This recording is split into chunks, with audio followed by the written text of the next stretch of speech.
नमस्कार। आज हम भारत की कृषि की उस अविश्वसनीय यात्रा पर चलेंगे जहां हम देखेंगे कि कैसे ये देश की अर्थव्यवस्था की नींव से एक क्रांतिकारी शक्ति बन गई। चलिए, इस कहानी की शुरुआत सीधे एक नंबर से करते हैं। 55%। सोचिए जरा, भारत की आधी से भी ज्यादा आबादी मतलब लगभग 55% लोग अपनी रोजी रोटी के लिए सीधे तौर पर खेती पर निर्भर हैं। ये कोई छोटा मोटा आंकड़ा नहीं है। ये दिखाता है कि कृषि हमारे देश के ताने बाने में कितनी गहराई से बुनी हुई है। और पता है, इसी विशाल निर्भरता की वजह से कृषि को भारतीय अर्थव्यवस्था की आधारशिला कहा जाता है। ये सिर्फ फसलें उगाना नहीं है, बल्कि एक करोड़ों लोगों के सामाजिक जीवन का केंद्र है, रोजगार का सबसे बड़ा जरिया है और देश के लिए विदेशी मुद्रा कमाने का भी एक अहम स्रोत है। तो ये सिर्फ एक इंडस्ट्री नहीं, बल्कि एक पूरी जीवन शैली है। तो आज हमारी ये यात्रा हमें भारतीय कृषि के परिचय से लेकर देश को बदलने वाली हरित और श्वेत क्रांतियों तक ले जाएगी। हम कृषि के दूसरे रंगीन बदलावों को भी देखेंगे और आखिर में आज की स्थिति और भविष्य की संभावनाओं पर भी एक नजर डालेंगे। तो चलिए, पहले भाग से शुरू करते हैं। भारत की कृषि का एक परिचय, इसकी नींव और इसकी शुरुआती चुनौतियां क्या थीं। देखिए, पारंपरिक रूप से भारतीय कृषि की एक मुख्य पहचान रही है छोटे पैमाने की खेती। मतलब ज्यादातर किसान जमीन के छोटे छोटे टुकड़ों पर ही काम करते हैं और इसी से जुड़ी थी एक बहुत बड़ी चुनौती, कम उत्पादकता। यानी भले ही खेती में इतने सारे लोग लगे हुए थे, लेकिन प्रति एकड़ उपज दुनिया के कई देशों के मुकाबले काफी कम थी। लेकिन यहीं पर भारतीय किसानों की समझदारी भी दिखती है, मिश्रित कृषि के रूप में। वे सिर्फ फसलें नहीं उगाते, वे खेती के साथ साथ पशुपालन भी करते हैं। ये एक बहुत ही स्मार्ट तरीका है जो उन्हें एक अतिरिक्त आय देता है और खेत के कामों में भी मदद करता है। अब आते हैं कहानी के एक बहुत बड़े मोड़ पर, हरित क्रांति, अनाज का युग। ये वो कहानी है जिसने भारत को खाद्य उत्पादन में आत्मनिर्भर बनाया। ये बदलाव सच में हैरान करने वाला है। एक दौर था जब भारत अपनी इतनी बड़ी आबादी का पेट भरने के लिए अनाज की कमी से जूझ रहा था। और हरित क्रांति के बाद की तस्वीर देखिए।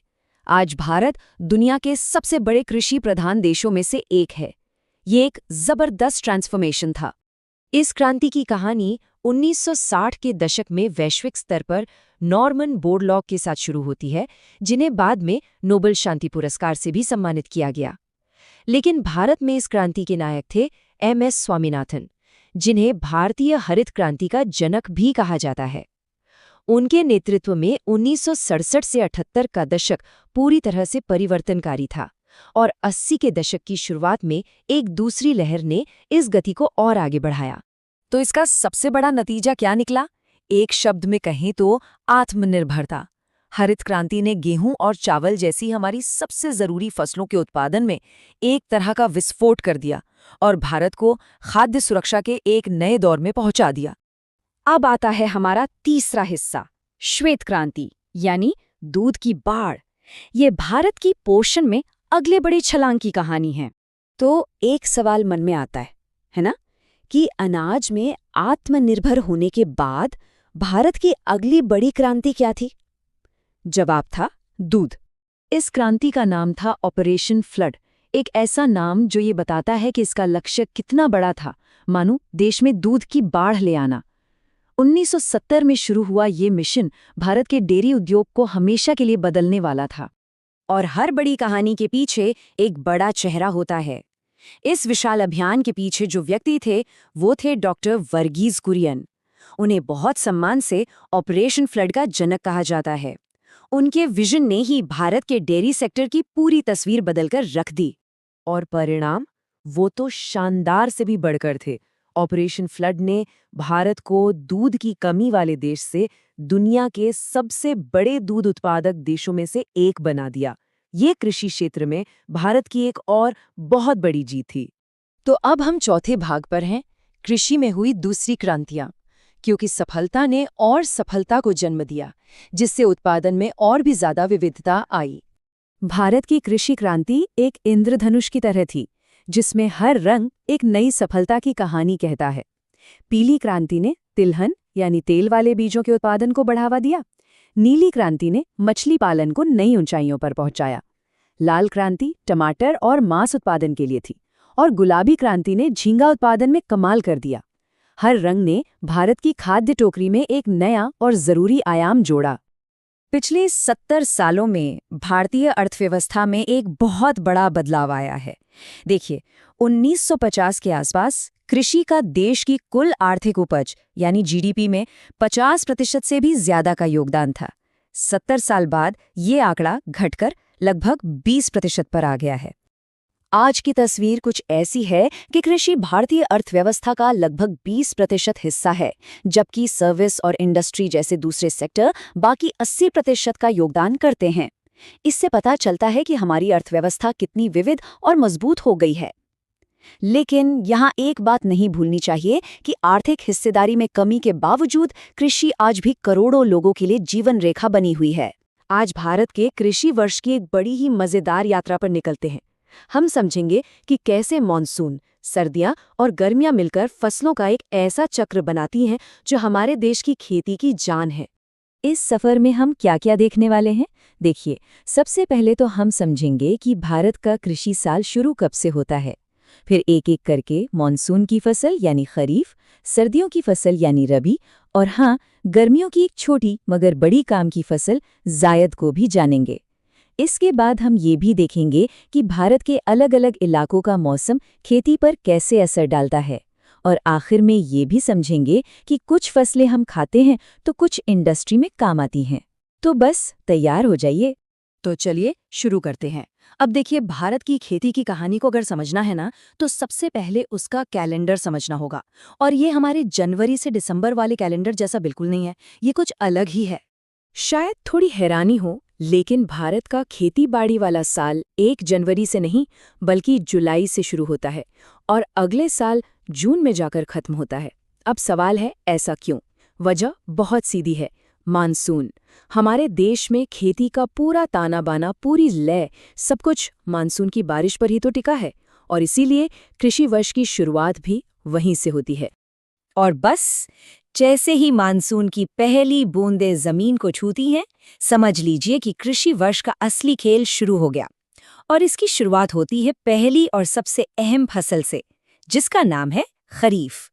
यहाँ देखिए, खरीफ की फसलों के बीज कब बोए जाते हैं? मई से जुलाई के बीच, यानी ठीक तब जब मानसून दस्तक दे रहा होता है। और फिर जब मानसून के जाने का वक्त आता है, मतलब सितंबर अक्टूबर के आसपास, तब तक फसल पक कर कटाई के लिए एकदम तैयार हो जाती है। तो हम देख सकते हैं इसका पूरा का पूरा साइकिल सीधे सीधे बारिश से जुड़ा हुआ है। तो खरीफ फसलों की सबसे बड़ी पहचान क्या है? सीधी सी बात है, ये पूरी तरह बारिश पर निर्भर करती हैं। इनको बढ़ने के लिए चाहिए ढेर सारा पानी और खूब सारी नमी, जो भला मॉनसून के अलावा और कौन दे सकता है। चावल, मक्का, कपास जैसी जो बड़ी बड़ी फसलें हैं, वो इसी वजह से इस मौसम में लहलहा उठती हैं। तो इस मौसम में हमारे देश के खेतों में क्या क्या उगता है? सोचिए, चावल, मक्का, ज्वार, बाजरा, फिर कपास जिससे हमारे कपड़े बनते हैं, जूट, गन्ना जिससे चीनी बनती है, और सोयाबीन। ये सारी फसलें सिर्फ करोड़ों लोगों का पेट ही नहीं भरती, बल्कि ये हमारी अर्थव्यवस्था की रीढ़ की हड्डी भी हैं। तो ठीक है, मॉनसून चला गया, खरीफ की फसल कट गई, अब खेत खाली तो रहेंगे नहीं। अब वो तैयार होते हैं सर्दियों की फसल के लिए, और इस फसल को हम कहते हैं रबी। ये हमारी कृषि चक्र का अगला पड़ाव है। अब रबी का हिसाब किताब खरीफ से एकदम अलग है। इसकी बुआई होती है सर्दियों की शुरुआत में, मतलब अक्टूबर से दिसंबर के बीच। ये पौधे फिर पूरी सर्दी भर आराम से धीरे धीरे बढ़ते हैं, और जब गर्मियां शुरू होने वाली होती हैं, यानी अप्रैल से जून के बीच, तब ये कटाई के लिए तैयार हो जाते हैं। रबी की फसलों की एक खास बात है, इन्हें खरीफ की तरह बहुत ज्यादा पानी नहीं चाहिए। इन्हें तो बस ठंडा और शांत मौसम पसंद है। और हाँ, सर्दियों में जो पश्चिमी विक्षोभ की वजह से हल्की फुल्की बारिश होती है ना, वो तो इन फसलों के लिए अमृत का काम करती है। एक और दिलचस्प बात, 60 के दशक में जो हरित क्रांति आई थी, उसने रबी की फसलों, खासकर गेहूं के उत्पादन को तो जैसे आसमान पर ही पहुंचा दिया था। तो रबी के मौसम में हम क्या उगाते हैं? सबसे जरूरी चीज गेहूं। इसके अलावा चना, जौ, मटर, मसूर और सरसों। इनमें से गेहूं तो देश के इतने बड़े हिस्से का मुख्य भोजन है, जिससे इस मौसम का महत्व अपने आप ही कई गुना बढ़ जाता है। अच्छा, अब सोचिए, रबी की फसल कट गई और अगली खरीफ की बुआई में अभी थोड़ा वक्त है, तो बीच का ये जो खाली समय है इसका क्या? इसी छोटे से गैप को भरने के लिए आती है एक खास फसल, जिसे हम कहते हैं जायद। जायद का मौसम ना एक 100 मीटर की रेस जैसा है, एकदम छोटा और तेज। मार्च अप्रैल की तेज गर्मी में इसके बीज बो दिए जाते हैं और मानसून के आने से जरा सा पहले जून जुलाई तक तो फसल तैयार भी हो जाती है। मतलब गर्मियों के महीनों का इससे बेहतर इस्तेमाल और क्या हो सकता है। तो इन फसलों की खासियत क्या है? इनकी खासियत यही है कि ये तेज गर्मी और सूखे मौसम को भी झेल जाती हैं, बल्कि इन्हें बढ़ने के लिए तेज तापमान की जरूरत ही होती है, और इनमें ज्यादातर मौसमी फल और सब्जियां ही आती हैं। गर्मियों में वो जो पानी से भरे ताजगी देने वाले खीरे, तरबूज और खरबूजे हम सब खाते हैं, वो सब इसी जायद की फसल की देन है। ये फसलें सही मायनों में हमें गर्मी से राहत दिलाती हैं। तो अभी तक हमने फसलों को समय के हिसाब से देखा, खरीफ, रबी, जायद। अब थोड़ा नजरिया बदलते हैं। चलिए भारत के नक्शे पर चलते हैं और ये देखते हैं कि यहाँ की अलग-अलग जलवायु हमारी खेती को कितना विविध बनाती है। ये एक नंबर है जिसे याद रखना जरूरी है, 15। भारत सरकार के योजना आयोग ने हमारे देश को मिट्टी, तापमान और बारिश के आधार पर पूरे 15 अलग-अलग कृषि जलवायु क्षेत्रों यानी एग्रो क्लाइमेटिक जोन्स में बांटा है। ये नंबर अपने आप में बताता है कि भारत की खेती में कितनी ज्यादा वैरायटी है। जरा इन क्षेत्रों पर एक नजर डालिए। ये बर्फ से ढके हिमालय से लेकर समंदर के किनारे तक फैले हुए हैं। हर जोन का अपना एक अलग ही मौसम है, अपनी अलग मिट्टी है और अपनी खास फसलें हैं। मिसाल के तौर पर गंगा के मैदानों में जहां गेहूं और चावल की बम्पर पैदावार होती है, वहीं राजस्थान के सूखे इलाकों में बाजरा उगता है। दक्षिण के घाटों पर मसाले महकते हैं, तो नॉर्थ ईस्ट में चाय के बागान हैं। यही विविधता, यही वैरायटी तो भारतीय कृषि की असली खूबसूरती है। तो हमने ये समझ लिया कि फसलें कब उगती हैं और कहाँ उगती हैं। अब आखिरी सवाल ये है कि उन्हें उगाया क्यों जाता है, मतलब उनका इस्तेमाल क्या है। चलिए खेत से थाली तक के इस सफर को पूरा करते हैं। सबसे पहले आती हैं खाद्य फसलें। नाम से ही साफ है, ये वो फसलें हैं जिन्हें हम सब सीधा सीधा खाते हैं।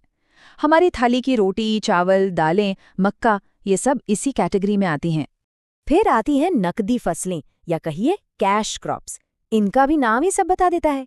ये फसलें किसान अपने खाने के लिए नहीं बल्कि बाजार में बेचकर मुनाफा कमाने के लिए उगाता है।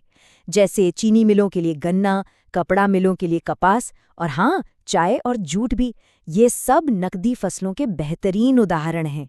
इसके बाद एक और कैटेगरी है वृक्षारोपण फसलें या प्लांटेशन क्रॉप्स। ये वो फसलें हैं जिन्हें बहुत बड़े बड़े फार्म या बागानों में कमर्शियल लेवल पर उगाया जाता है, जैसे कॉफी, नारियल, चाय और रबर। और आखिर में आती हैं बागवानी फसलें यानी हॉर्टिकल्चर। इसमें हमारे सारे पसंदीदा फल और सब्जियां आ जाती हैं। ये भारतीय कृषि का एक बहुत ही मज़ेदार और तेज़ी से आगे बढ़ता हुआ हिस्सा है। तो खरीफ की बारिश से शुरू करके रबी की ठंडी रातों से गुजरते हुए जायद की तेज धूप तक हमने आज एक पूरा सफर तय किया। यही वो चक्र है जो हर साल घूमता है और हमारे देश को खाना और खुशहाली देता है। तो इस बड़ी कहानी में आगे बढ़ने से पहले क्यों ना खेती की दुनिया के एक बड़े ही मज़ेदार और स्मार्ट तरीके के बारे में जाने। कभी सोचा है कि हमारे किसान भाई अपनी इतनी मेहनत से उगाई फसल को कीड़े मकोड़ों से बचाने के लिए क्या कोई खास तरीका अपनाते हैं? इसका जवाब है ट्रैप क्रॉप। अब ये क्या चीज़ है? देखिए, ये प्रकृति का ही एक बहुत ही चतुर इस्तेमाल है। होता यह है कि किसान अपनी मेन फसल के पास ही एक दूसरी सहायक फसल लगा देते हैं और इसका मकसद बड़ा सीधा सा है। जितने भी कीड़े मकोड़े हैं वो मुख्य फसल को छोड़कर इस ट्रैप क्रॉप की तरफ आ जाएं। मतलब ये एक ऐसी फसल है जो मेन फसल को बचाने के लिए खुद एक तरह से अपना बलिदान दे देती है। चलिए इसे एक असल उदाहरण से समझते हैं तो और भी क्लियर हो जाएगा। जैसे मान लीजिए किसान को कपास की फसल को कॉटन रेड बग नाम के कीड़े से बचाना है, तो वो क्या करते हैं, खेत के चारों तरफ भिंडी लगा देते हैं। अब नतीजा क्या होता है, जितने भी ये कॉटन रेड बग हैं वो कपास को छोड़कर भिंडी पर हमला कर देते हैं और कपास की जो कीमती फसल है वो पूरी तरह से सेफ रहती है ना। एकदम सिंपल लेकिन बहुत ही जबरदस्त तरीका। तो ये तो हुई एक खेत और एक खास तकनीक की बात। अब चलिए इस छोटे लेवल से जरा ऊपर उठते हैं और पूरे भारत के कृषि परिदृश्य मतलब हमारे देश के एग्रीकल्चरल लैंडस्केप पर एक नजर डालते हैं। देखते हैं कि आखिर वो कौन से राज्य हैं जो पूरे देश का पेट भरने में सबसे आगे हैं। और अगर कुल खाद्यान्न उत्पादन यानी टोटल फूड ग्रेन प्रोडक्शन की बात करें तो एक राज्य है जो सबसे आगे है, और वो है उत्तर प्रदेश। सच कहें तो उत्तर प्रदेश भारत का एक असली एग्रीकल्चरल पावर हाउस है। लेकिन रुकिए, कहानी सिर्फ यहीं तक नहीं है। अलग अलग फसलों के अपने अलग अलग चैंपियंस हैं। जैसे अगर हम चावल की बात करें तो पश्चिम बंगाल का कोई मुकाबला नहीं। गेहूं में एक बार फिर उत्तर प्रदेश सबसे आगे है। वहीं दालों का सबसे ज्यादा उत्पादन होता है मध्य प्रदेश में, और जूट के लिए हमें फिर से पश्चिम बंगाल को ही देखना होगा। तो ठीक है, अब हमें ये तो पता चल गया कि कौन से राज्य किस फसल में आगे हैं। तो चलिए अब भारत की सबसे जरूरी खाद्य फसल यानी चावल की दुनिया में थोड़ा और गहरा उतरते हैं। आखिरकार ये वो अनाज है जो हमारे देश की आधी से भी ज्यादा आबादी की थाली का एक अहम हिस्सा है। और जब बात दुनिया की आती है तो चावल उत्पादन के मामले में भारत का कद बहुत बड़ा है। चीन के ठीक बाद हम दुनिया में दूसरे सबसे बड़े उत्पादक हैं। ये कोई छोटी बात नहीं है। आमतौर पर चावल को एक खरीफ फसल माना जाता है। खरीफ मतलब वो फसल जिसे मॉनसून के साथ गर्मियों में बोया जाता है। लेकिन यहाँ एक दिलचस्प बात है। भारत के कुछ हिस्सों में जहाँ पानी की अच्छी व्यवस्था है, इसे रबी के मौसम में यानी सर्दियों में भी उगाया जाता है। अब चावल उगाने के लिए कुछ खास चीज़ों की ज़रूरत होती है। सबसे पहले तो मौसम। इसे 22 से 32 डिग्री सेल्सियस के बीच का गर्म और नमी वाला तापमान चाहिए। और पानी तो इसे खूब चाहिए, करीब 150 से 300 सेंटीमीटर बारिश।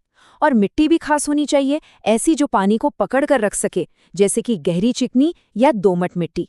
भारत में एक इलाका तो चावल उगाने के लिए इतना ज्यादा मशहूर है कि उसे एक बहुत ही खास नाम दिया गया है, भारत का चावल का कटोला या राइस बोल ऑफ इंडिया। और ये खूबसूरत और उपजाऊ इलाका है कृष्णा और गोदावरी नदियों का डेल्टा क्षेत्र। अच्छा, अब उत्पादन के आंकड़ों में एक बहुत ही इंटरेस्टिंग बात छिपी है। अगर हम देखें कि कुल मिलाकर सबसे ज्यादा चावल कौन पैदा करता है, तो जवाब है पश्चिम बंगाल।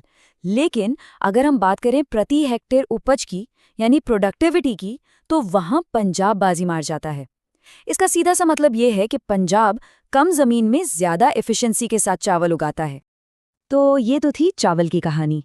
अब कहानी को आगे बढ़ाते हैं और रुख करते हैं भारत की दूसरी सबसे जरूरी अनाज की फसल का, जो खास तौर पर उत्तर भारत के खाने की जान है, गेहूं।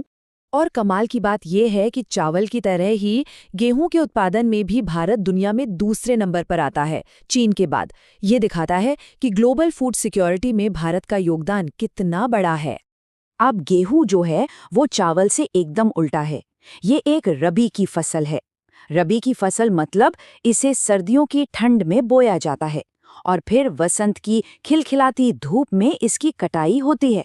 गेहूं की अपनी कुछ खास जरूरतें हैं। जब इसे बोया जाता है तब इसे 10 से 15 डिग्री सेल्सियस की ठंडक चाहिए, लेकिन जब फसल पकने लगती है तब इसे 21 से 26 डिग्री की अच्छी खासी धूप की जरूरत होती है। पानी इसे चावल से कम चाहिए, करीब 75 से 100 सेंटीमीटर बारिश काफी है। और मिट्टी, इसके लिए उपजाऊ दोमट मिट्टी सबसे बेहतरीन मानी जाती है। गेहूं का जिक्र भारतीय कृषि के इतिहास में बहुत सम्मान के साथ लिया जाता है, और इसकी एक खास वजह है हरित क्रांति। जी हाँ, 1960 के दशक में जो ग्रीन रेवोल्यूशन आया था, जिसका मकसद था देश में अनाज का उत्पादन तेजी से बढ़ाना, उसका सबसे गहरा और पॉजिटिव असर किसी और फसल पर नहीं बल्कि गेहूं पर ही हुआ था।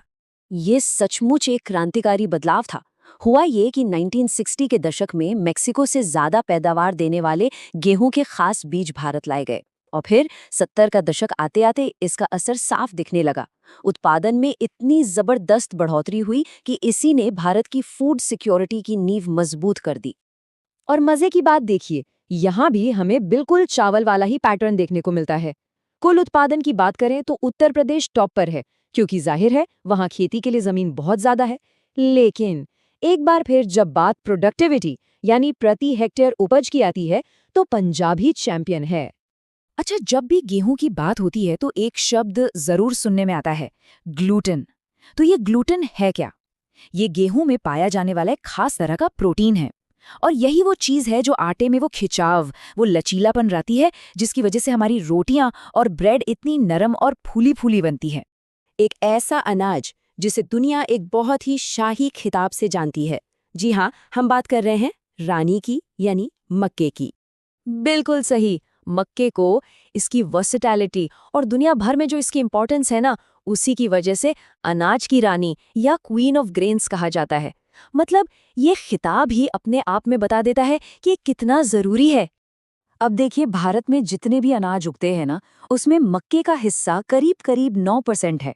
सुनने में शायद कम लगे, लेकिन ये बहुत बड़ा नंबर है। क्यों? क्योंकि इसका इस्तेमाल सिर्फ हम खाने के लिए नहीं करते। ये जानवरों के चारे और पोल्ट्री फीड में भी बड़े पैमाने पर काम आता है। और एक मजेदार बात बताऊं, ये जो हमारी रानी है वो असल में अमेरिकन है, लेकिन देखो कैसे इसने भारत को अपना घर बना लिया है। पर इसे यहाँ फलने फूलने के लिए कुछ खास चीजें चाहिए होती हैं, जैसे तापमान 21 से 27 डिग्री सेल्सियस के बीच हो, बारिश अच्छी हो और पुरानी जलोढ़ मिट्टी मिले। अगर भारत की बात करें तो कर्नाटक मक्का उगाने में नंबर 1 पर है। उसके ठीक पीछे हैं महाराष्ट्र और मध्य प्रदेश। और ग्लोबल लेवल पर देखें तो भारत दुनिया का 7वां सबसे बड़ा मक्का उत्पादक देश है। ये कोई छोटी बात नहीं है। अच्छा, अब जरा इस नंबर पर गौर कीजिए, 80%। ये एक बहुत बड़ा और सच कहूं तो चौंकाने वाला आंकड़ा है। ये मक्के की एक छिपी हुई ताकत को दिखाता है। कोई अंदाजा है कि ये 80% आखिर है क्या? तो ये 80% असल में स्टार्च है। जी, मक्के का दाना स्टार्च से लबालब भरा होता है, जो कि एक तरह से प्योर एनर्जी है। और इसी जबरदस्त एनर्जी की वजह से ये सिर्फ खाने के काम ही नहीं आता, बल्कि इससे बायोफ्यूल मतलब जैव ईंधन भी बनाया जाता है। तो ये तो थी हमारी रानी मक्के की कहानी। अब वक्त है कहानी के दूसरे हीरोज से मिलने का। इन्हें हम सुपर फूड्स भी कह सकते हैं। ये वो अनाज हैं जो न्यूट्रिशन और रेजिलियंस मतलब पोषण और सहनशीलता का दूसरा नाम है। चलिए अब मोटे अनाजों यानी न्यूट्री सीरियल्स की दुनिया में कदम रखते हैं। तो ये मोटा अनाज या न्यूट्री सीरियल्स आखिर हैं क्या? देखिए, ये ज्वार, बाजरा, रागी जैसे कई अनाजों का एक ग्रुप है और ये 2 चीज़ों के लिए जाने जाते हैं। एक तो इनका ज़बरदस्त न्यूट्रिशनल वैल्यू और दूसरा मुश्किल से मुश्किल हालात में भी उग जाने की इनकी गजब की क्षमता। इस सुपरफूड टीम के 3 मेन प्लेयर्स हैं, ज्वार, बाजरा और रागी। ये सभी गर्म मौसम में होने वाली खरीफ की फसलें हैं और इनमें से रागी तो समझ लीजिए पोषण का पावर हाउस है। आयरन, कैल्शियम, फाइबर सब कुछ कूट कूट के भरा है। इन्हें उगने के लिए 27 से 32 डिग्री सेल्सियस का टेम्परेचर एकदम परफेक्ट होता है।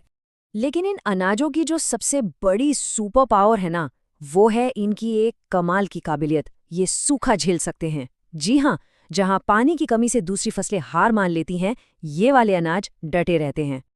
और बात सिर्फ पानी की नहीं है, इनकी सहनशीलता मिट्टी के मामले में भी दिखती है। मोटे अनाज कम उपजाऊ जमीन पर भी उग सकते हैं, जबकि दूसरी फसलों को तो बहुत अच्छी उपजाऊ जमीन चाहिए होती है। यही खूबी इन्हें हमारे किसानों के लिए एक बहुत भरोसेमंद साथी बनाती है। तो चलिए अब इन हीरोज को थोड़ा और करीब से जानते हैं, एक-एक करके। तो सबसे पहले बात करते हैं बाजरे की। इसका नाता अफ्रीका से है। ये एक बहुत पुराना अनाज है और आपको याद होगा भारत की ही पहल पर साल 2023 को इंटरनेशनल ईयर ऑफ मिलेट्स मनाया गया था। बस वहीं से इसे एक ग्लोबल पहचान मिल गई और आज पूरी दुनिया इसे एक सुपर फूड मानती है। अच्छा, अब इस नंबर को देखिए, तीसरा। ये नंबर भारत के लिए एक और मोटे अनाज की इम्पोर्टेंस को बताता है। जरा सोचिए, हमारे देश में चावल और गेहूं के बाद तीसरी सबसे जरूरी फसल कौन सी हो सकती है? वो है ज्वार, जिसे सोरगम भी कहते हैं। जी, चावल और गेहूं के बाद ज्वार ही भारत की तीसरी सबसे इम्पोर्टेंट फूड ग्रेन है। मतलब ये हमारे देश की फूड सिक्योरिटी का एक बहुत मजबूत पिलर है और इसे सबसे ज्यादा महाराष्ट्र और कर्नाटका में उगाया जाता है। और ज्वार में ना एक बहुत ही कमाल का इनोवेशन भी हुआ है। इसका नाम है परभणी शक्ति। 2018 में इसे लॉन्च किया गया था और ये भारत की पहली बायो फोर्टिफाइड ज्वार है। अब इसका मतलब क्या है? इसका मतलब है कि इसे साइंटिफिक तरीके से और भी ज्यादा पौष्टिक बनाया गया है। इसमें नॉर्मल ज्वार के मुकाबले कहीं ज्यादा आयरन और जिंक होता है। और आखिर में एक नज़र जौ पर भी डाल लेते हैं। वैसे तो ये मोटे अनाज की उस मेन तिकड़ी में नहीं आता, पर फिर भी ये एक बहुत ज़रूरी फसल है। इसका इस्तेमाल हम खाने के लिए तो करते ही हैं, साथ ही बियर और दूसरी शराब बनाने में भी होता है, और इसमें उत्तर प्रदेश और राजस्थान सबसे आगे हैं। से पहले बात करते हैं गन्ने की। इसे मीठा विशाल भी कह सकते हैं। गन्ना, जो असल में घास परिवार या ग्रामीने फैमिली का ही एक सदस्य है, हमारी कृषि अर्थव्यवस्था का एक बहुत बड़ा आधार है। ये एक महत्वपूर्ण नकदी फसल है, मतलब एक ऐसी फसल जिसे किसान मुख्य रूप से बेचने और मुनाफा कमाने के लिए उगाते हैं। अब यहाँ एक बड़ी दिलचस्प बात सामने आती है। गन्ना असल में भारत का पौधा है ही नहीं। इसका सफर हजारों साल पहले न्यू गिनी में शुरू हुआ था। वहां से इंसानों के साथ ये एशिया पहुंचा और फिर यहाँ भारत में इसकी जंगली किस्मों के साथ क्रॉस ब्रीडिंग करके वो गन्ना तैयार हुआ जिसे आज हम सब जानते हैं और इस्तेमाल करते हैं। अच्छा, तो गन्ने को उगने के लिए कैसा माहौल चाहिए? देखिए, इसे उष्णकटिबंधीय मानसूनी जलवायु पसंद है। मतलब इसे 20 से 26 डिग्री सेल्सियस का तापमान और खूब सारा पानी, लगभग 100 से 200 सेंटीमीटर तक की बारिश चाहिए। यही वजह है कि गन्ने की फसल में सिंचाई की बहुत ज़्यादा ज़रूरत पड़ती है और इसे खेत में तैयार होने में भी करीब-करीब 1 साल का वक्त लग जाता है। और इससे ये भी साफ होता है कि गन्ने की खेती पूरे देश में नहीं बल्कि कुछ खास राज्यों में ही केंद्रित है। इसमें सबसे ऊपर नाम आता है उत्तर प्रदेश का, जो अकेले ही भारत का लगभग 45% गन्ना पैदा करता है। इसके बाद महाराष्ट्र और कर्नाटका का नंबर आता है।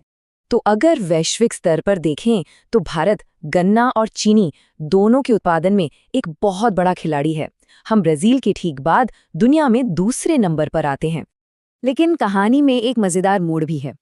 उत्पादन में तो हम दूसरे नंबर पर हैं, पर जब बात आती है खपत की, तो भारत दुनिया में पहले नंबर पर है। जी हाँ, दुनिया में सबसे ज़्यादा चीनी का इस्तेमाल यहीं होता है। तो गन्ने से हमें मिलती है ऊर्जा, है ना, चीनी और गुड़ के रूप में। दालें, यानी प्रोटीन का पावर हाउस। दालें करोड़ों लोगों के लिए पोषण का सबसे बड़ा स्रोत हैं। और यहाँ भी एक दिलचस्प तथ्य है, भारत दुनिया में दालों का सबसे बड़ा उत्पादक भी है और सबसे बड़ा उपभोक्ता भी। अब दालों का एक जादू समझने के लिए हमें उनके परिवार को जानना होगा, जिसे लेग्यूमिनेसी कहते हैं। इस परिवार के पौधों की सबसे खास बात है इनकी जड़ें। इनकी जड़ों पर छोटी छोटी गांठें बनती हैं जो मिट्टी के लिए किसी वरदान से कम नहीं हैं। अब देखिए ये काम कैसे करता है। ये एक तरह का प्राकृतिक चमत्कार है। इन गांठों के अंदर राइजोबियम नाम के बैक्टीरिया रहते हैं। ये बैक्टीरिया हवा में मौजूद नाइट्रोजन को खींचकर उसे मिट्टी के लिए एक जरूरी पोषक तत्व नाइट्रेट्स में बदल देते हैं। इस प्रक्रिया को नाइट्रोजन फिक्सेशन कहते हैं। इससे होता क्या है, मिट्टी की सेहत अपने आप सुधर जाती है, उसकी उपजाऊ शक्ति बढ़ जाती है। मतलब केमिकल फर्टिलाइजर्स की जरूरत कम हो जाती है। और अगर पानी की जरूरत की बात करें तो यहाँ गन्ना और दालों में जमीन आसमान का फर्क है। हमने देखा कि गन्ने को 100 से 200 सेंटीमीटर बारिश चाहिए, है ना? वहीं दूसरी तरफ दालें सिर्फ 25 से 60 सेंटीमीटर बारिश में ही आराम से उग जाती हैं। यही खूबी दालों को उन इलाकों के लिए एक शानदार विकल्प बनाती है जहां पानी की कमी है। तो दालें उगती कहाँ हैं? देश में दालों के उत्पादन में मध्य प्रदेश सबसे आगे है। उसके बाद राजस्थान, महाराष्ट्र, उत्तर प्रदेश और कर्नाटक जैसे राज्यों का नंबर आता है।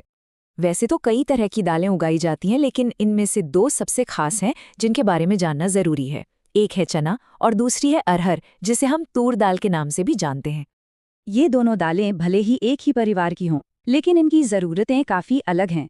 चना, जिसका वैज्ञानिक नाम है साइसर एरिटीनम, उसे उप उष्णकटिबंधीय यानी सब ट्रॉपिकल जलवायु चाहिए।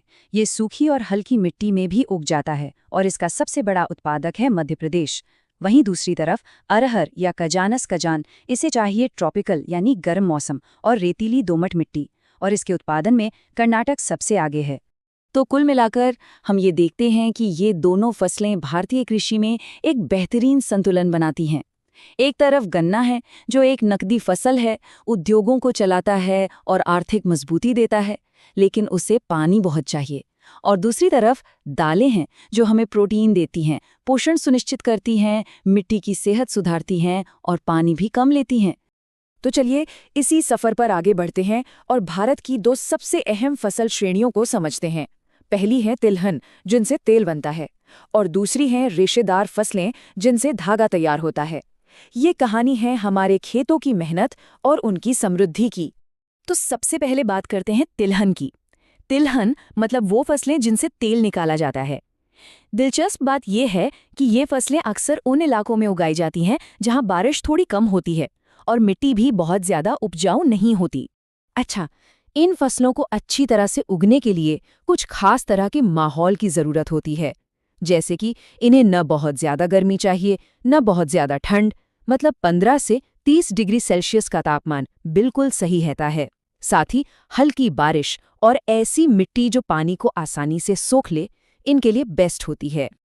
और आपको पता है, ये जानना काफी दिलचस्प है कि तिलहन के उत्पादन में भारत पूरी दुनिया में तीसरे नंबर पर आता है।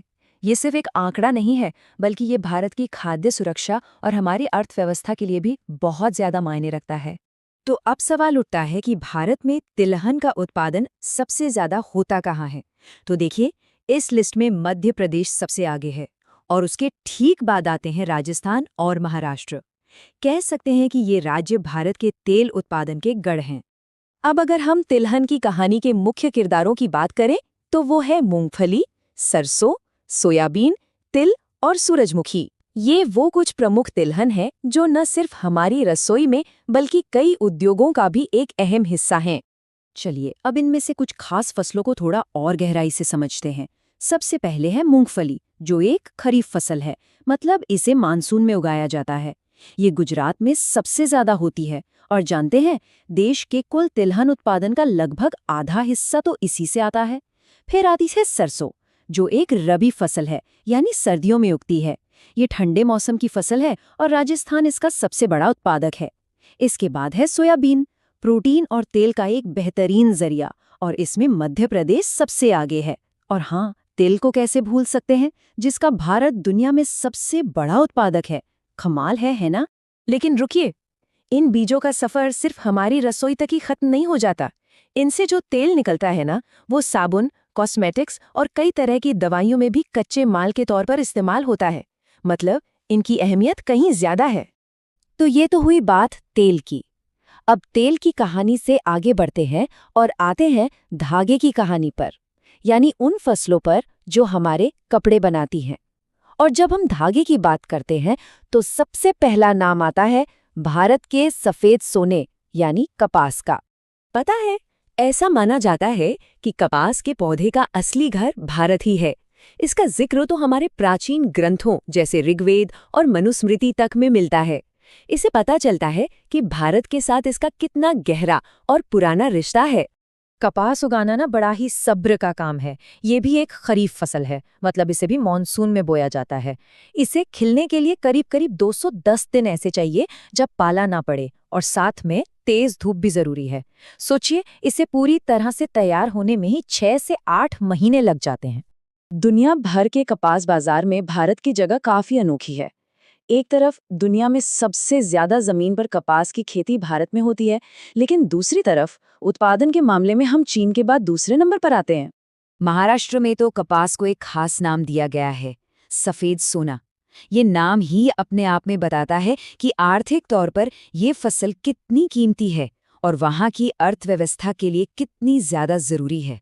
अगर हम भारत में कपास उगाने वाले मुख्य राज्यों की बात करें तो उनमें गुजरात, महाराष्ट्र और तेलंगाना का नाम सबसे ऊपर आता है। ये राज्य ज्यादातर दक्कन के पठार पर हैं, जहाँ की काली मिट्टी कपास की खेती के लिए एकदम परफेक्ट मानी जाती है। सफेद सोने के बाद अब सफर करते हैं भारत के सुनहरे रेशे की तरफ। जी हाँ, हम बात कर रहे हैं जूट की, जो खास तौर पर पूर्वी भारत की एक बड़ी पहचान है। अब देखिए, जूट की ज़रूरतें कपास से बिल्कुल अलग हैं। इसे 25 से 35 डिग्री सेल्सियस का ज्यादा तापमान चाहिए और साथ ही 150 से 250 सेंटीमीटर की भारी बारिश भी। यही वजह है कि ये पूर्वी भारत में, खासकर गंगा ब्रह्मपुत्र डेल्टा की जलोढ़ मिट्टी में खूब फलता फूलता है। और अच्छी बात यह है कि इसके उत्पादन में भारत दुनिया में नंबर 1 है। इस सुनहरे रेशे से बहुत कुछ बनता है, बोरियां, चटाइयां, रस्सियां और कालीन जैसी कई चीजें। लेकिन हाँ, ये थोड़ा महंगा होता है, इसलिए बाजार में इसे नायलॉन जैसे सस्ते सिंथेटिक फाइबर से काफी टक्कर मिलती है।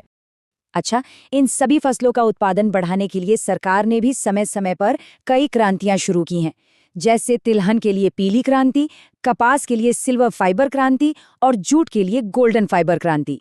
खेती में जो पुरानी चुनौतियां थीं, उनसे निपटने के लिए अब आधुनिक कृषि तकनीक एक समाधान बनकर सामने आई है। इसका एक बहुत अच्छा उदाहरण है बीटी कॉटन, जिसे जेनेटिकली मॉडिफाई किया गया था ताकि वो बदलते मौसम और कीड़ों के हमलों से लड़ सके। तो अब आखिर में एक बड़ा सवाल ये उठता है कि एक तरफ नई टेक्नोलॉजी है और दूसरी तरफ बदलता हुआ मौसम। इन दोनों के बीच भारत की इन जरूरी फसलों का भविष्य कैसा होगा? ये एक ऐसा सवाल है जो आने वाले समय में भारत की कृषि की दिशा तय करेगा। तो सबसे पहले बात करते हैं चाय की। इसे सुनहरा पत्ता भी कहा जाता है और बिल्कुल सही कहा जाता है।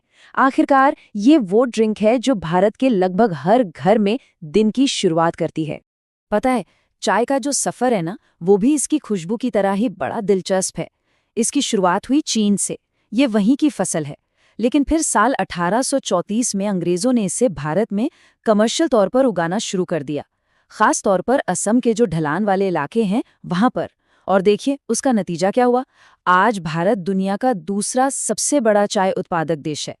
अब देखिए, चाय उगाना कोई आसान काम नहीं है। इसे हर कहीं नहीं उगाया जा सकता।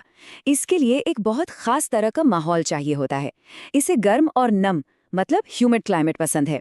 टेम्परेचर होना चाहिए करीबन 20 से 30 डिग्री के बीच। और बारिश तो इसे खूब चाहिए, लेकिन एक शर्त है, इसकी जड़ों में पानी बिल्कुल भी नहीं ठहरना चाहिए। और यही वजह है कि चाय के बागान आपने देखे होंगे हमेशा पहाड़ी ढलानों पर होते हैं, ताकि पानी बह जाए। और हाँ, ये एक बहुत लेबर इंटेंसिव इंडस्ट्री भी है, क्योंकि पत्तियों को चुनने के लिए बहुत सारे स्किल्ड मजदूरों की जरूरत पड़ती है। तो सवाल ये उठता है कि भारत में सबसे ज्यादा चाय होती कहाँ है?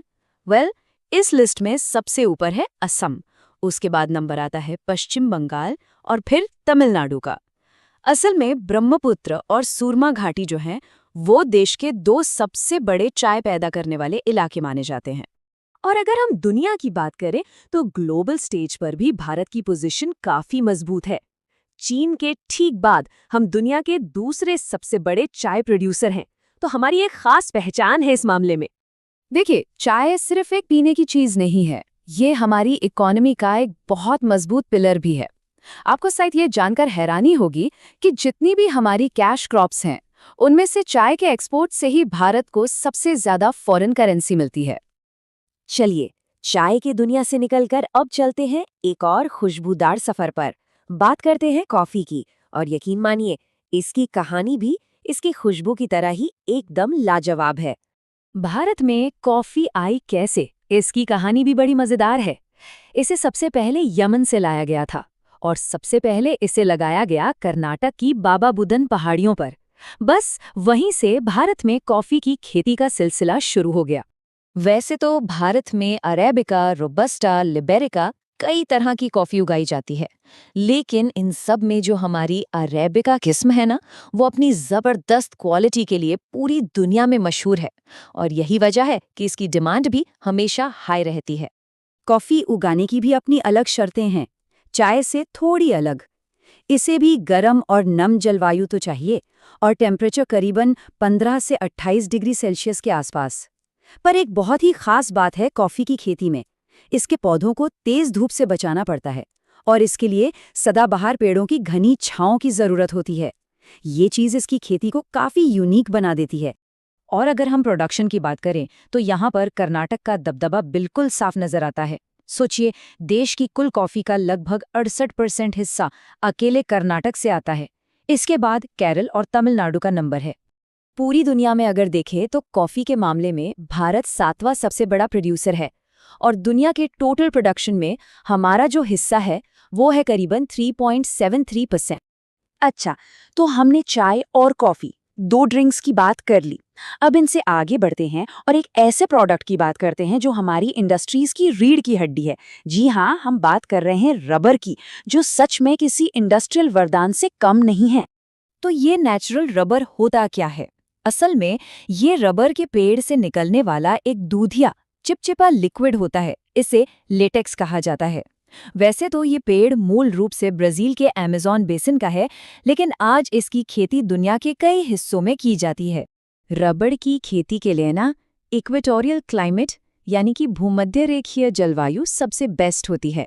मतलब ऐसी जगह जहां बहुत ज्यादा नमी और ह्यूमिडिटी हो। इसे 25 डिग्री सेल्सियस से ज्यादा का टेम्परेचर और 200 सेंटीमीटर से भी ज्यादा की भारी बारिश चाहिए होती है। भारत में रबर प्रोडक्शन का लीडर है केरल। ये सबसे बड़ा उत्पादक राज्य है। इसके बाद त्रिपुरा, तमिलनाडु और कर्नाटक जैसे राज्यों का नंबर आता है। और ये जानना भी बहुत ज़रूरी है कि नेचुरल रबर के प्रोडक्शन में भारत दुनिया में चौथे नंबर पर आता है, और यही बात इसे हमारी इंडस्ट्रीज़ के लिए एक बहुत ही इम्पॉर्टेंट रॉ मटेरियल बना देती है। तो हमने चाय, कॉफ़ी और रबर इन तीनों की अलग अलग कहानियों को तो समझ लिया। अब ज़रा देखते हैं कि ये तीनों मिलकर वर्ल्ड मैप पर भारत को कहाँ खड़ा करते हैं। तो एक क्विक रीकैप करते हैं। चाय के प्रोडक्शन में हम हैं दुनिया में नंबर 2 और इसका सेहरा जाता है असम के सिर। कॉफी में हमारी रैंक है 7वीं और इसमें कर्नाटक सबसे आगे है। और वहीं रबर में हम चौथे नंबर पर हैं, जिसे लीड कर रहा है केरल। ये आंकड़े बिल्कुल साफ बताते हैं कि इन फसलों के मामले में भारत एक ग्लोबल पावर हाउस है। आपने ये कहावत तो सुनी ही होगी, मानसून का जुआ। ये सिर्फ एक कहावत नहीं है, ये भारतीय कृषि की असलियत है। सोच कर देखिए, करोड़ों किसानों की साल भर की जी तोड़ मेहनत और पूरे देश की खाद्य सुरक्षा, सब कुछ दांव पर लगा होता है कुछ महीनों की बारिश पर। बारिश होगी या नहीं, कब होगी, कितनी होगी, कुछ पक्का नहीं। और बस इसी एक सबसे बड़ी चुनौती से निपटने के लिए खेती से जुड़ी हर योजना, हर रणनीति बनाई जाती है। तो इस सफर में हम क्या क्या देखने वाले हैं? सबसे पहले मॉनसून के इस जुए को समझेंगे, फिर देखेंगे कि पानी को कैसे मैनेज किया जाता है। इसके बाद विज्ञान और हमारे संस्थानों की भूमिका जानेंगे। फिर चलेंगे खेत से बाजार तक के सफर पर, और आखिर में खेती के कुछ नए मॉडर्न तरीकों पर भी नजर डालेंगे। तो चलिए शुरुआत करते हैं पहली और सबसे बड़ी चुनौती से, मॉनसून का जुआ। आखिर इसे जुआ कहते क्यों हैं और इसका हमारे किसानों और हमारी अर्थव्यवस्था पर असर क्या पड़ता है? अब देखिए, प्रकृति की इस अनिश्चितता का जवाब इंसान ने अपनी सूझबूझ से निकाला, और वो जवाब था वाटर मैनेजमेंट, यानी जल प्रबंधन। आइडिया बहुत सीधा सा था। अगर बारिश का पानी कुछ ही महीनों में आता है तो क्यों ना उसे जमा कर लिया जाए और फिर पूरे साल इस्तेमाल किया जाए। और बस इसी सोच ने जन्म दिया नहरों, कुओं और तालाबों के एक बहुत बड़े नेटवर्क को। मकसद, ताकि खेती को हर बार सिर्फ आसमान की तरफ न दिखना पड़े। और इस वाटर मैनेजमेंट को और बेहतर तरीके से करने के लिए भारत में सिंचाई के प्रोजेक्ट्स को 3 लेवल पर बांटा गया है। पहला, लघु यानी छोटी परियोजनाएं। ये 2000 हेक्टेयर से कम जमीन पर काम करती हैं, मतलब लोकल लेवल पर। फिर आती हैं मध्यम परियोजनाएं, जो 2000 से 10,000 हेक्टेयर के एरिया को कवर करती हैं। और सबसे आखिर में है वृहद यानी बड़ी परियोजनाएं। ये असल में गेम चेंजर होती हैं, जैसे बड़े बड़े बांध और नहरें जो 10,000 हेक्टेयर से भी ज्यादा जमीन तक पानी पहुंचाती हैं और पूरे के पूरे इलाके की खेती की तस्वीर बदल सकती हैं। अब आप सोच रहे होंगे कि ये हेक्टेयर कितना होता है, तो अंदाजा लगाने के लिए बस इतना याद रखिए कि 1 हेक्टेयर में करीब करीब 2.5 एकड़ जमीन होती है। इसका मतलब एक बड़ी सिंचाई परियोजना 25,000 एकड़ से भी ज्यादा जमीन को पानी दे सकती है। सोचिए, ये तो कई बड़े शहरों के एरिया से भी ज्यादा है। कमाल है ना? ठीक है, तो पानी का मैनेजमेंट तो हो गया, लेकिन क्या खेती को बेहतर बनाने के लिए सिर्फ पानी काफी है? नहीं, इसके लिए चाहिए सही ज्ञान, रिसर्च और एक सही डायरेक्शन। और यहीं पर एंट्री होती है हमारे साइंटिफिक और फाइनेंशियल इंस्टीट्यूट्स की। ये वो संस्थान है जो असल में भारतीय कृषि की बौद्धिक रीढ़ है, मतलब इसका दिमाग है।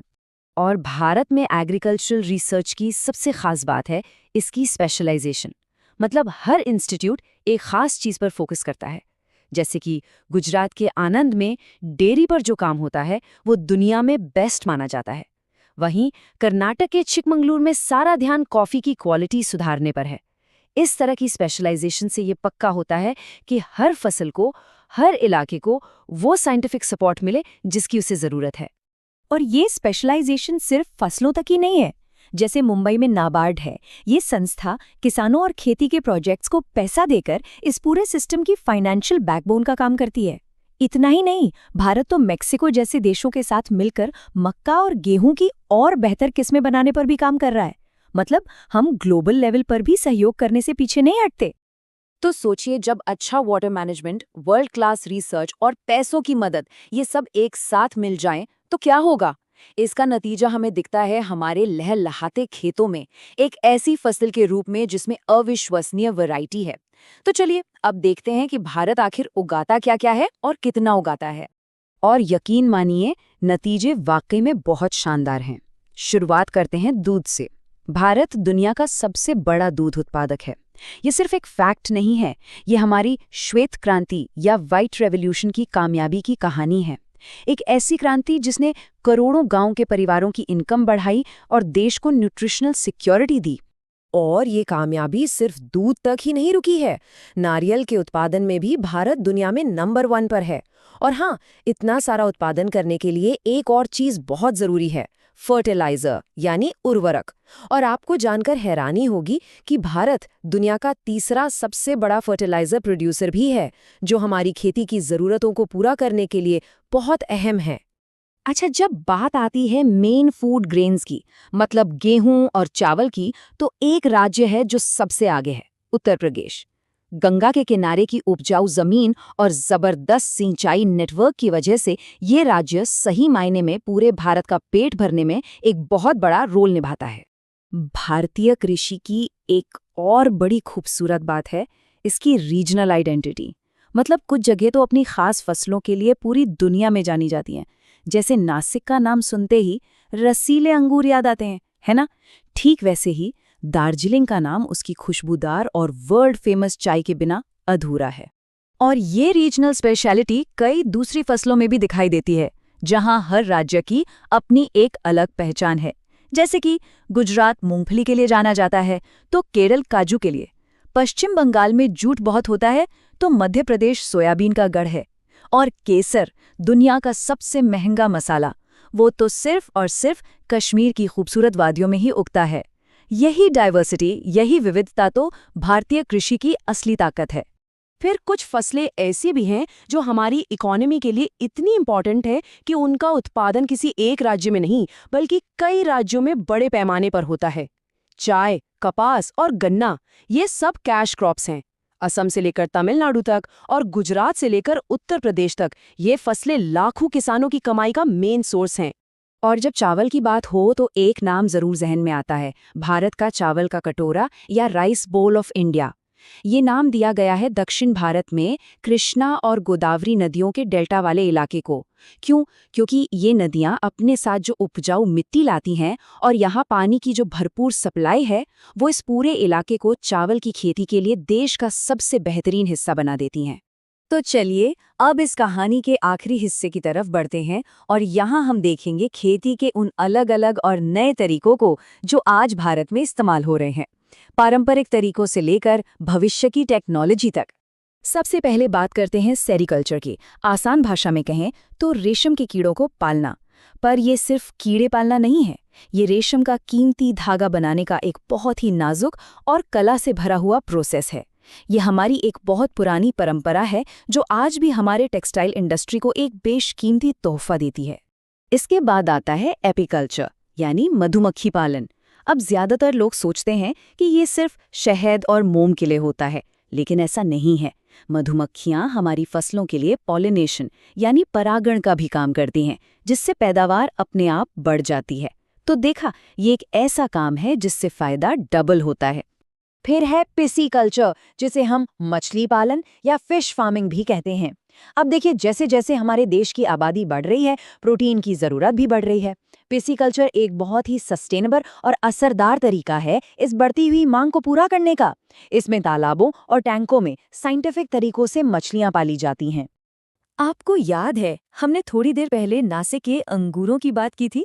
बस उसी खेती के पीछे जो साइंस काम करता है, उसे कहते हैं विटीकल्चर। ये सिर्फ अंगूर उगाना नहीं है, ये इस बात की स्टडी है कि किस तरह की मिट्टी में, किस मौसम में सबसे बढ़िया क्वालिटी के अंगूर मिलेंगे, चाहे वो खाने वाले अंगूर हों या फिर बढ़िया वाइन बनाने वाले। और आखिर में एक ऐसी टेक्निक जो शायद एग्रीकल्चर का भविष्य है, हाइड्रोपोनिक्स। इसमें पौधे उगाने के लिए मिट्टी की जरूरत ही नहीं पड़ती। जी हाँ, बिना मिट्टी के पौधों को सीधे पोषक तत्वों से भरे पानी में उगाया जाता है।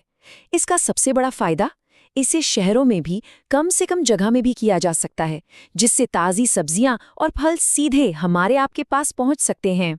तो हमने देखा कि कैसे भारतीय कृषि ने मॉनसून के जुए से अपना सफर शुरू किया और आज हाइड्रोपोनिक्स जैसी फ्यूचर टेक्नोलॉजी तक पहुंच रही है। ये ट्रेडिशन और इनोवेशन का एक बेहतरीन मेल है और ये सफर हमें एक बहुत बड़े सवाल पर लाकर खड़ा कर देता है। क्या भारत अपने पारंपरिक ज्ञान और इस नई तकनीक को मिलाकर सिर्फ अपनी जरूरतें ही पूरी करेगा या फिर दुनिया के लिए एक एग्रीकल्चरल सुपर पावर बनकर उभरेगा? इस पर सोचना तो बनता है।